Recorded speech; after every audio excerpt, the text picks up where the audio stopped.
चला तर हा जो टॉपिक आहे पोरो आपल्यासाठी अत्यंत महत्त्वाचा असा टॉपिक आहे. ठीक आहे, इयत्ता 6वीचा आपण तिसरा धडा पाहत आहोत, ज्याचं नाव आहे ग्रामीण स्थानिक शासन संस्था. यावरून तुम्हाला लक्षात आलं असेल, ग्रामीण म्हणजे ग्रामीण भागामध्ये असणाऱ्या, स्थानिक लेवलवरती म्हणजे त्याच भागामध्ये असणाऱ्या विशिष्ट स्थानापुरत्या मर्यादित असणाऱ्या शासनाच्या संस्था कोणत्या आहेत. ठीक आहे, यामध्ये ग्रामपंचायत पाहिजे, पंचायत समिती पाहिजे आणि जिल्हा परिषद. आता ह्या जिल्हा परिषद आणि पंचायत समिती ग्रामीण भागात येत नाहीत, तरी पण ग्रामीण म्हणजे आपण सामान्य लेवलवरच्या पाहूयात. तर बघा, समाजाचे नियमन करण्यामध्ये स्थानिक शासन संस्था, शासन म्हणजे गव्हर्नमेंट आहे आणि त्याची जी संस्था आहे, पण कोणत्या लेवलवरची पोरं? स्थानिक लेवल. तुझ्या भागात राहत असेल त्या लेवल. याला छान शब्द वापर, लोकल. ठीक आहे, लोकल. तू जिथं राहतो ते लोकल झालं तुझं. तू खेड्यात राहत असेल ते तुझं लोकल, तू तालुक्यात राहत असेल तर ते तुझं लोकल, तू जिल्ह्यात राहत असेल ते तुझं लोकल, तू मेट्रो सिटीत राहत असेल ते तुझं लोकल झालं. ठीक आहे, त्यामुळे स्थानिकसाठी एक शब्द नेहमी लक्षात ठेवायचा, लोकल. ठीक आहे, लोकल काय आहे तुम्हाला माहिती आहे, लोकलची पॉवर काय असते तुम्हाला माहिती आहे, बरोबर आहे. जसं तुझ्या गावामध्ये एखादा बाहेरून येऊन तुला नाही मारू शकत, तुझ्यासोबत भांडण नाही करू शकत, कारण तू लोकलचा आहेस, तुला तिथं सगळं माहिती आहे. तसं स्थानिक म्हणजे काय, तर एखाद्या विशिष्ट किंवा एखाद्या लोकल भागामध्ये असणारं शासनाची संस्था. आता शासनाच्या संस्था कोणत्या कोणत्या आहेत? ठीक आहे, यामध्ये आपल्याला दिसतंय बघा की इथं ग्रामपंचायत आहे, पंचायत समिती आहे आणि जिल्हा परिषद आहे. ठीक आहे, तर ह्या वेगळ्या वेगळ्या शासन संस्थेबद्दलची आपल्याला डिटेलमध्ये माहिती घ्यायची. आणि सर्वात महत्त्वाची गोष्ट बघा, हे ज्या आपण संस्था ज्या शिकत आहोत, ह्या सगळ्या संस्था कशासाठी गरजेच्या आहेत, तर आपल्याला याच्यावरती प्रश्न येतात, भरपूर प्रश्न. तुम्ही पाहिलं असेल, कोणत्याही परीक्षेमध्ये कमीत कमी 1 ते 2 मार्क तरी आपल्याला ग्रामीण किंवा ह्या स्थानिक शासन संस्थेवरती येत असतात. त्यामुळं इथून पुढचे सगळे धडे जे आहेत ते महत्त्वाचे आहेत, व्यवस्थित लक्ष द्या. लक्षात आलं? चला बघा आता. तर समाजाचे नियमन करण्यामध्ये स्थानिक शासन संस्था ज्या आहेत ह्या महत्त्वाची भूमिका पार पाडतात. आपल्या देशामध्ये या संस्थांबरोबरच संघ शासन आणि राज्य शासनही आहे. संघ म्हणजे याचा अर्थ केंद्र असते पूर्व. ठीक आहे, केंद्र शासन याचाच अर्थ काय आहे, संघ. ठीक आहे, यालाच आपण युनियन म्हणतो. आणि राज्य शासन, राज्य शासन म्हणजे स्टेट. स्टेट म्हणजे काय, राज्य. जसं महाराष्ट्र आहे, तामिळनाडू आहे, गोवा आहे. ठीक आहे, स्टेट म्हणजे राज्य. तर देशामध्ये या संस्थाबरोबरच काय, संघ शासन व राज्य शासन आहे, समाज नियमनाच्या कायमामध्ये सहभागी असते. स्थानिक शासन संस्थांचे ढोबळमानाने ग्रामीण व शहरी स्थानिक शासन संस्था असे वर्गीकरण केले जाते. या पाठामध्ये आपण ग्रामीण भागातील स्थानिक शासन संस्थाविषयी जाणून घेऊया. ग्रामपंचायत, पंचायत समिती व जिल्हा परिषद या ग्रामीण स्थानिक शासन संस्थांना एकत्रितपणे पंचायती राज व्यवस्था असे म्हटले जाते. ह्याला काय म्हणतात, पंचायती राज व्यवस्था. आता बघा, तुम्हाला हे माहिती आहे का, यामध्ये आपल्याला स्थानिक शासन दिसतंय, यालाच आपण पंचायत राज म्हणूया.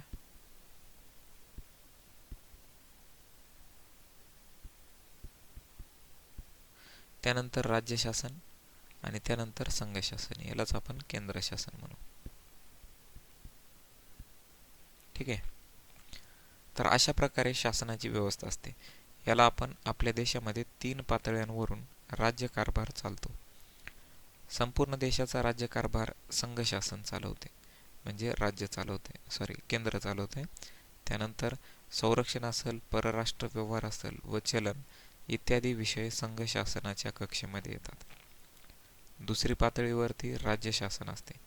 महाराष्ट्राचं राज्य शासन कायदा, सुव्यवस्था, आरोग्य, शिक्षण यांच्या संबंधी कायदे करते. तर तिसऱ्या पातळीवरती स्थानिक शासन संस्था असतात.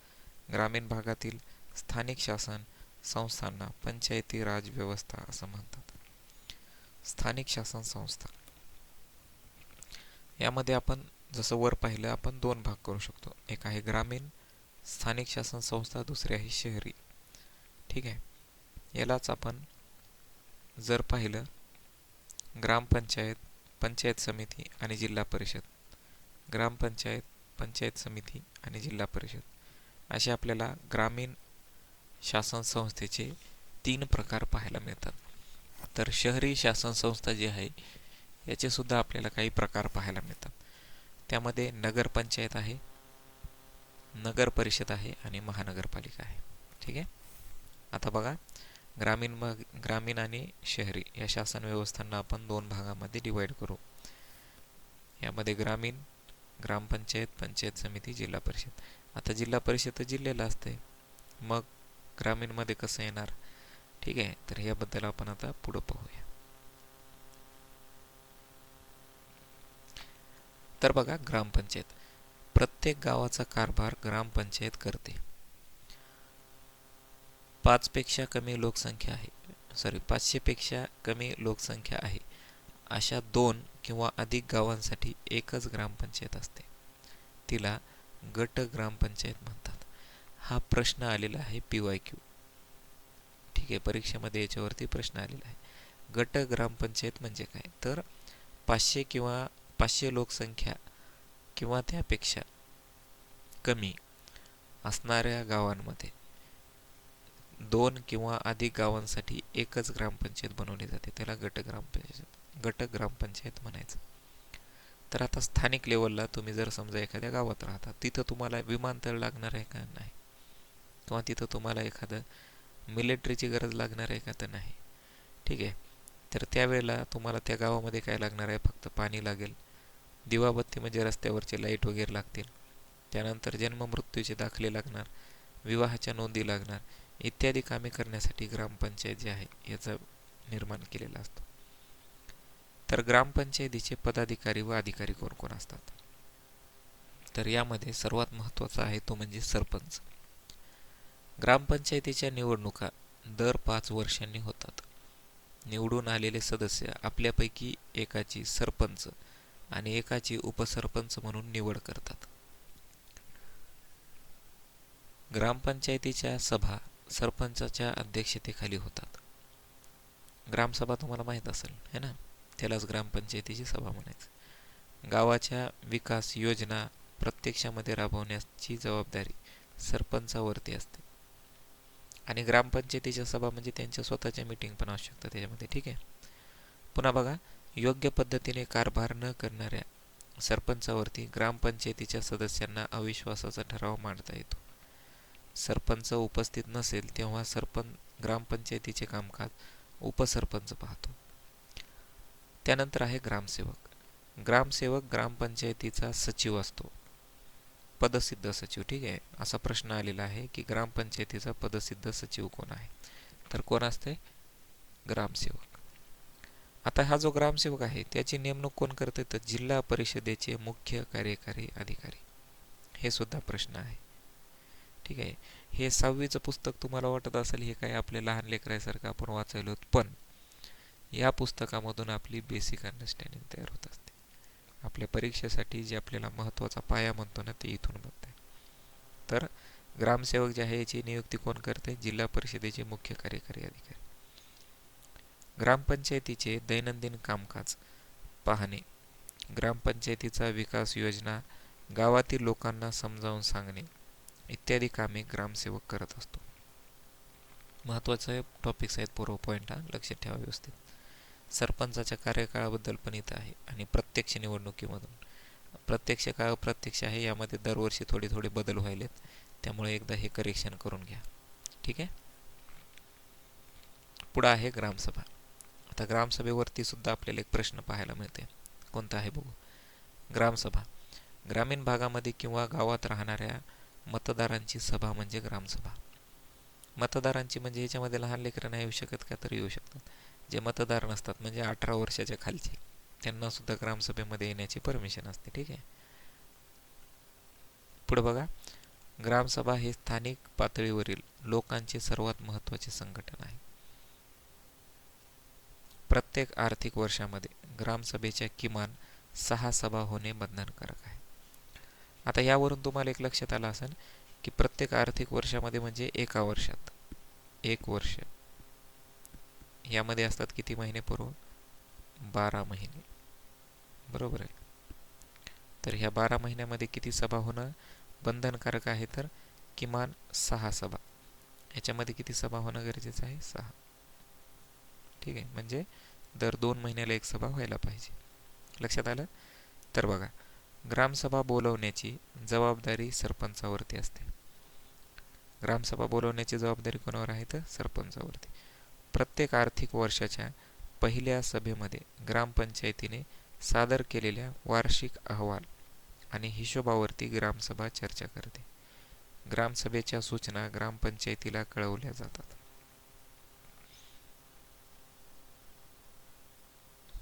पुढे बघा, ग्रामपंचायतीच्या विकास योजनांना ग्रामसभा मान्यता देते. शासनाच्या योजनांचा लाभ घेण्यासाठी कोणत्या व्यक्ती पात्र आहेत ते ठरवण्याचा अधिकार ग्रामसभेला असतो. ग्रामसभेमध्ये महिलांचा सहभाग. ग्रामसभेच्या बैठकीपूर्वी गावातील महिलांची सभा होते. तिथे महिला अधिक मोकळेपणाने वेगवेगळ्या प्रश्नांची चर्चा करतात. पिण्याचे पाणी, दारूबंदी, रोजगार, इंधन, आरोग्य इत्यादी विषयाबाबत महिला ग्रामसभेमध्ये अधिक आस्थेने बोलतात. आवश्यक ते बदल करण्यासाठी उपायही सुचवतात.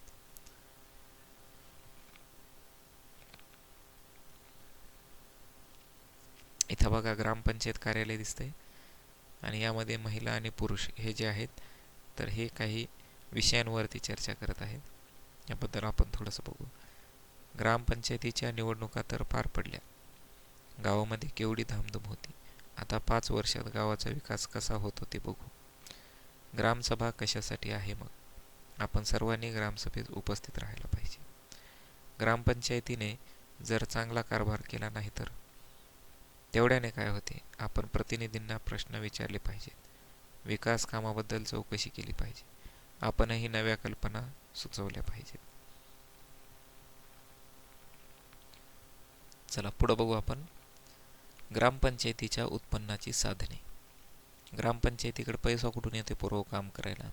तर त्याच्या उत्पन्नाचे साधनं काय आहेत पाहू. गावाच्या विकासासाठी ग्रामपंचायत अनेक योजना व उपक्रम राबवते. त्यासाठी ग्रामपंचायतीजवळ पैसा असणे आवश्यक आहे. विविध करांची आकारणी करून ग्रामपंचायत पैसा उभा करते. कोणते कोणते कर आहेत बघा.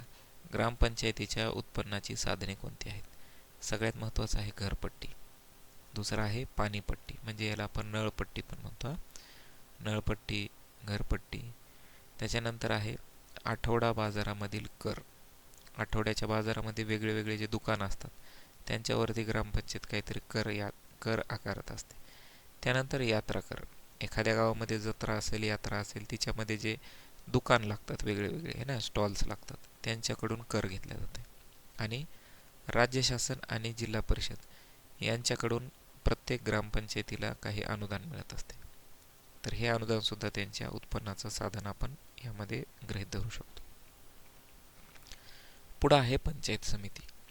आता ग्राम म्हणजे तुम्हाला मी आता सांगितलं काय की सगळ्यात खालच्या लेवलवरती गाव, असे काही गावं मिळून काय बनते तर तालुका है ना.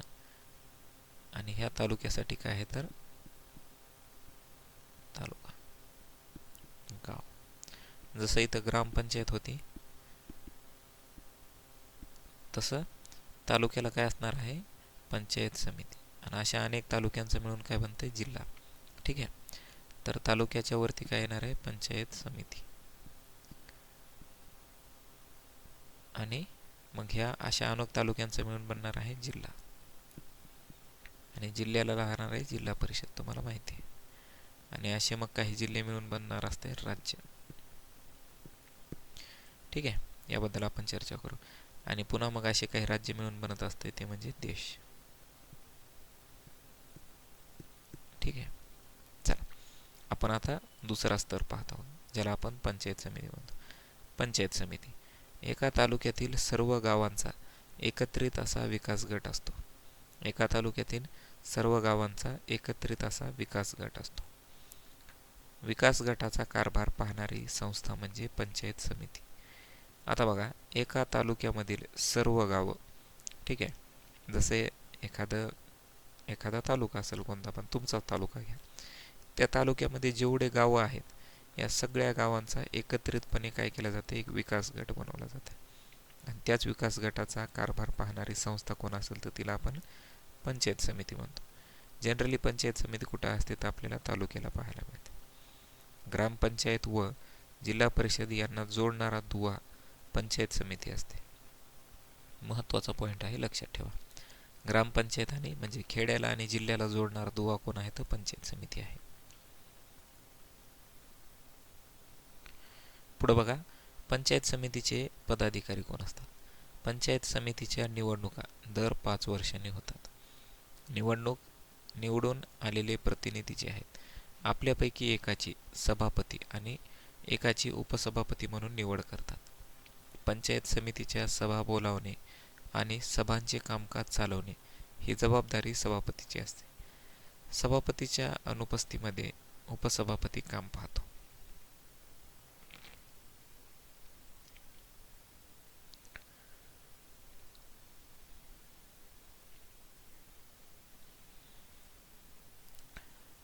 विकास गटामध्ये आता मी तुम्हाला सांगितलं, एका तालुक्यामध्ये जेवढे गाव येतात, खेडे येतात, त्यांचा विकास गट बनवला जाते.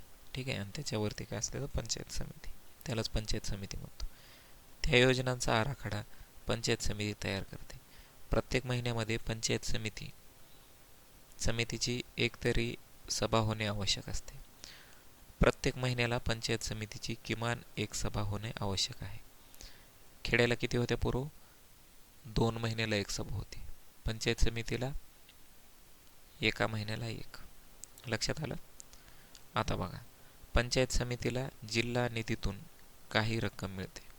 जिल्ह्यामधून काही रक्कम कोणाला मिळते? तालुक्याला, पंचायत समिती. आणि काही रक्कम खेड्याला पण मिळते. विकास गटामध्ये करायच्या विकासाच्या योजनांसाठी पंचायत समितीला राज्य शासनाकडूनही अनुदान मिळते.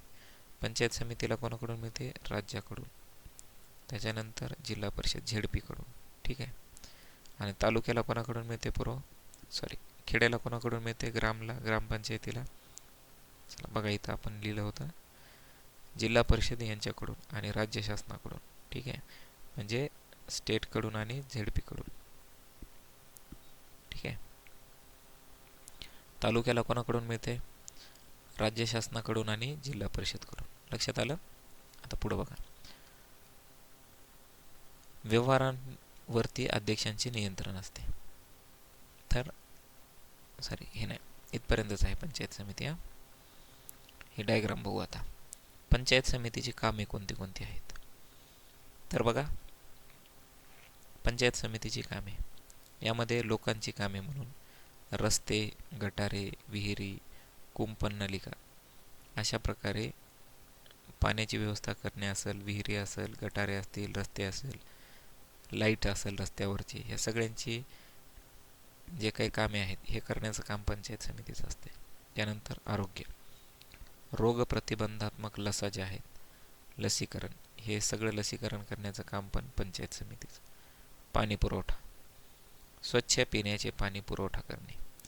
स्वच्छता, रस्त्याची स्वच्छता ठेवणे, कचऱ्याची विल्हेवाट लावणे, घंटागाडी वगैरे हे सगळे प्रोग्राम ह्याच्या अंतर्गत चालतात.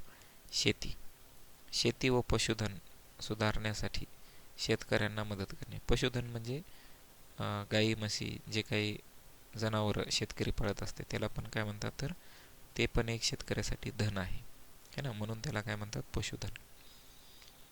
पुन्हा शिक्षणामध्ये प्राथमिक शिक्षण. ठीक आहे. उद्योगामध्ये हस्तोद्योग आहेत आणि कुटीर उद्योग. कुटीर म्हणजे याला तुम्ही साध्याप्रमाणे लक्षात ठेवू शकता. कुटी म्हणजे घरामध्ये चालणारे उद्योग. ठीक आहे. ह्याला कुटीर उद्योग म्हणायचं. यांच्या विकासाला चालना देणे. आणि लोककल्याणमध्ये दुर्बल घटकांना आर्थिक मदत करणे इत्यादी कामे पंचायत समिती करत असते. आता त्यानंतर पाहूया आपण जिल्हा परिषद. प्रत्येक जिल्ह्यासाठी एक जिल्हा परिषद असते. महाराष्ट्रामध्ये 36 जिल्हे आहेत, तर जिल्हा परिषद किती असणार? 36. महाराष्ट्रामध्ये सध्या 36 जिल्हे आहेत, परंतु जिल्हा परिषदा मात्र 34 आहेत. तर 36 असायला पाहिजे, पण आपल्याकडे किती आहेत? 34. याचं कारण काय? ठीक आहे. जिल्हा परिषद किती आहेत? 34. मी तर म्हणलो की प्रत्येक जिल्ह्याला जिल्हा परिषद असायला पाहिजे, मग आपल्याकडं 34च कसं काय? तर याचं कारण असं आहे पूर्व की मुंबई शहर जिल्हा व मुंबई उपनगर जिल्हा हे दोन ग्रामीण लोकवस्तीचे भाग नाहीत, म्हणून त्यांच्यासाठी जिल्हा परिषदा नाहीत. तर हे दोन कशामध्ये येतात? मेट्रोपॉलिटी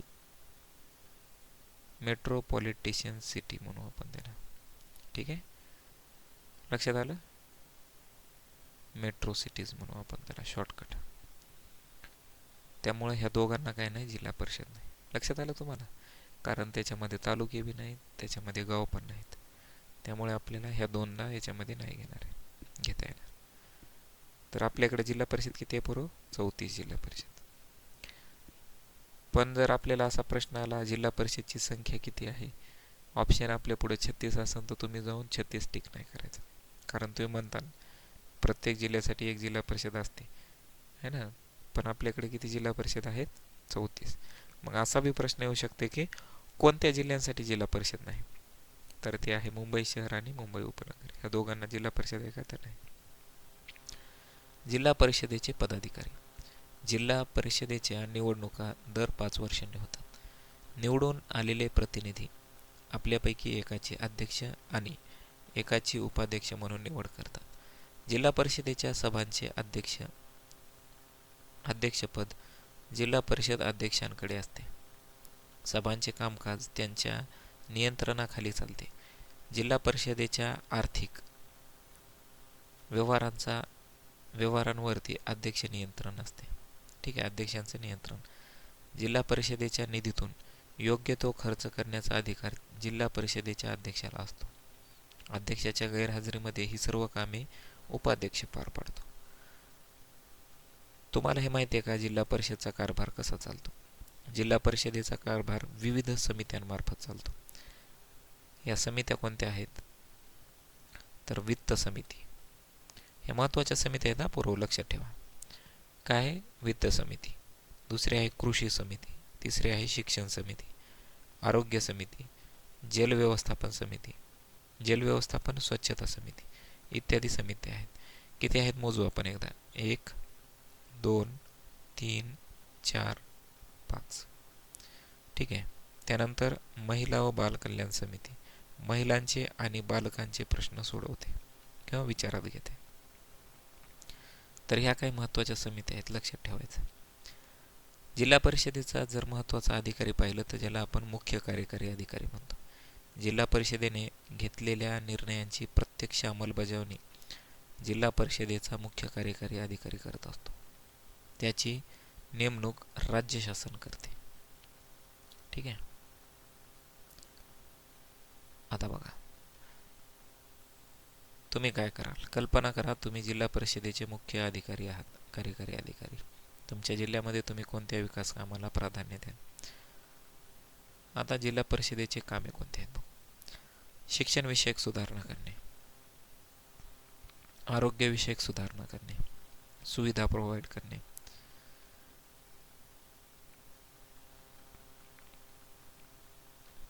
त्यानंतर आहे पाणी पुरवठा, बी बियाणांचा पुरवठा, दिवाबत्तीची सोय आणि गावाच्या परिसरामध्ये झाडे लावणे.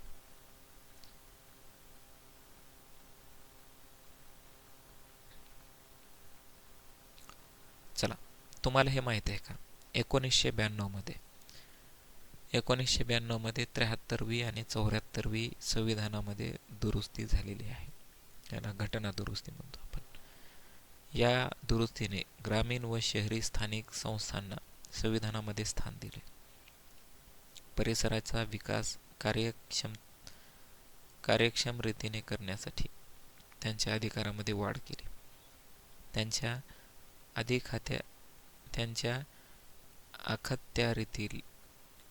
अखत्यारीतील विषयही वाढवले, म्हणजे त्यांच्या अंडरमधील म्हणू शकतो आपण याला.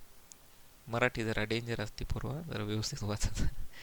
त्यांच्या अंडरमधले जे विषय आहेत हे काय केले? वाढवले. त्यांना प्रभावीपणे काम करता यावे म्हणून त्यांच्या आर्थिक उत्पन्नाचे स्रोत वाढवले. ठीक आहे. आता बघा, पंचायत राज व्यवस्था एका दृष्टिक्षेपामध्ये पाहूया आपण. जिल्हा परिषद आहे, तिला अध्यक्ष असतो आणि एक मुख्य कार्यकारी अधिकारी असतो. पंचायत समितीला सभापती असतो आणि गट विकास अधिकारी असतो. कोण आहे? गट विकास अधिकारी. याबद्दल आपण चर्चा नाही केली का? पंचायत समितीमध्ये गट विकास अधिकाऱ्यावर चर्चा नाही केली का आपण? नाही केली आहे ना. आपण पुढच्या एखाद्या व्हिडिओमध्ये गट विकास अधिकाऱ्याबद्दल चर्चा करू. ठीक आहे. पुन्हा ग्रामपंचायत. ग्रामपंचायतमध्ये सरपंच. आता बघा, अध्यक्ष असेल, सभापती असेल, ग्रामपंचायत असेल, हे सगळे मतदानाद्वारे निवडले जातात. तर मुख्य कार्यकारी अधिकारी असेल, गट विकास अधिकारी असेल आणि ग्रामपंचायतीसाठीचा ग्रामसेवक, हे सगळे राज्य शासनाकडून नेमले जातात विविध परीक्षांच्या माध्यमातून. ठीक आहे. हे महत्त्वाचं आहे, लक्षात ठेवा. तुम्हाला माहित आहे का की निवडणूक कोण लढवू शकते? तर ग्रामपंचायत, पंचायत समिती आणि जिल्हा परिषद या तीनही शासन संस्थांमध्ये निवडून येण्यासाठी काही पात्रतेच्या अटी पूर्ण कराव्या लागतात. जसं की निवडणूक लढवणारी व्यक्ती भारताची नागरिक असावी. दुसऱ्या देशातून इथे येऊन इलेक्शन लढतो म्हणले जमन का? नाही जमत. त्याचं वय 21 वर्ष पूर्ण असावे. स्थानिक मतदार यादीत त्या व्यक्तीचे नाव समाविष्ट असावे. जसं की खेड्यामध्ये इलेक्शन लढायचे असेल ग्रामपंचायतला, तर ग्रामपंचायतच्या मतदार यादीत तुमचं नाव असावं. तालुक्याला जर तुम्हाला इलेक्शनला उभं राहायचं असेल तर तालुक्याच्या मतदार यादीत तुमचं नाव असावं. आणि जिल्ह्याला उभं राहायचं असेल तर जिल्ह्याच्या मतदार यादीमध्ये तुमचं नाव असायला पाहिजे. पात्रतेच्या या अटी शहरी स्थानिक शासन संस्थांनाही लागू पडतात. चला आता बघू आपण स्थानिक शासन संस्था यामध्ये ग्रामीण. तर पंचायत समिती, जिल्हा परिषद आणि ग्रामपंचायत. ठीक आहे. यांच्या सदस्य संख्येबद्दल चर्चा करू. अतिशय महत्त्वाचा असा पॉईंट आहे पूर्व, व्यवस्थित लक्ष देऊन बघा. सदस्य संख्या. तर ग्रामपंचायतमध्ये सदस्य संख्या पाहिली तर 7 ते 17 मध्ये असते. किती आहे? 7 ते 17. ग्रामपंचायतच्या सदस्यांची संख्या किती आहे? 7 ते 17. जिल्हा परिषदच्या पंचायत समितीच्या सदस्यांची सदस्य संख्या जर पाहिली तर 15 ते 45 असते. किती आहे? 15 ते 45. आणि त्यानंतर जर आपण पाहिलं तर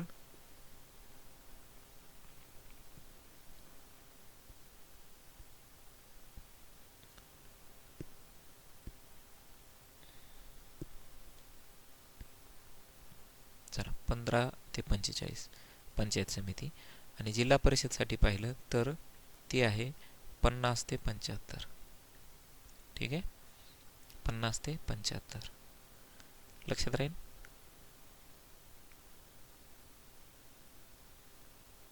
चला पुढे बघू आपण पदाधिकारी भाऊ. तर बघा पदाधिकारी. जिल्हा परिषद सुरुवात ग्रामपंचायत पासून करू. ग्रामपंचायतमध्ये सरपंच आणि उपसरपंच असतात. ठीक आहे. जनतेमधून निवडले जातात इलेक्शनद्वारे. त्यानंतर पदाधिकारी आपण पंचायत समितीचे पाहिले तर सभापती आणि उपसभापती, आणि जिल्ह्याला पाहिलं तर अध्यक्ष आणि उपाध्यक्ष. ठीक आहे. बरं, इथं शासनाचा अधिकारी म्हणून कोणाची नेमणूक असते पूर्व? ग्रामपंचायतमध्ये ग्रामसेवक, त्यानंतर तालुक्याला आहे किंवा पंचायत समितीला आहे गट विकास अधिकारी, याला आपण ब्लॉक डेव्हलपमेंट ऑफिसर किंवा BDO म्हणतो आपण. ठीक आहे. आणि त्याच्यानंतर आहे जिल्हा परिषदसाठी मुख्य कार्यकारी अधिकारी. ठीक आहे. ZP. त्याच्यानंतर हा पंचायत समिती आणि हा आहे ग्रामपंचायत. ठीक आहे. तर अशा प्रकारे अधिकाऱ्यांची किंवा तिथं असणाऱ्या पदाधिकाऱ्यांची आपण यादी सुद्धा पाहिलेली आहे. महत्त्वाचे पॉईंट आहेत, सर्वांनी व्यवस्थित लक्षात ठेवायचे. तर ह्यानंतर आपण पुढच्या लेक्चरमध्ये भेटूया. सर्वांना धन्यवाद.